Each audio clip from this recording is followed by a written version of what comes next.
Celebrate the moments of colors. KMT Silks, Perinthalmanna, Kottakkal. Pallippuram Kodikunnu Bhagavathi ക്ഷേത്രത്തിൽ ഭാഗവത സപ്താഹ യജ്ഞം ആരംഭിച്ചു. ജനുവരി 4 വരെ യജ്ഞം നീണ്ടു നിൽക്കും. പള്ളിപ്പുറം കൊടിക്കുന്ന് ഭഗവതി ക്ഷേത്രത്തിൽ ഭാഗവത സപ്താഹ യജ്ഞം ആരംഭിച്ചു. ഗുരുവായൂർ മുൻ മേൽശാന്തി മൂർക്കന്നു ശ്രീഹരി നമ്പൂതിരിയാണ് യജ്ഞാചാര്യൻ. നിരവധി പേർ യജ്ഞത്തിൽ പങ്കെടുക്കുന്നുണ്ട്. ജനുവരി 4 വരെ യജ്ഞം നീണ്ടു നിൽക്കും.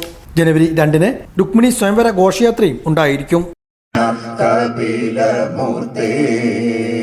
ബ്രഹ്മദേവപുത്രനാകും മനു തന്റെ മന്വന്തരം ബ്രഹ്മരൂപിയായ നിന്നെ സ്തുതിച്ചു വാണു.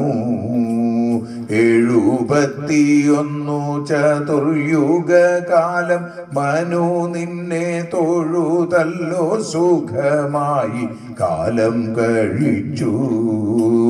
നാരായണ നാരായണ നാരായണ നാരായണ നാരായണ നാരായണ കപിലമൂർത്തേ.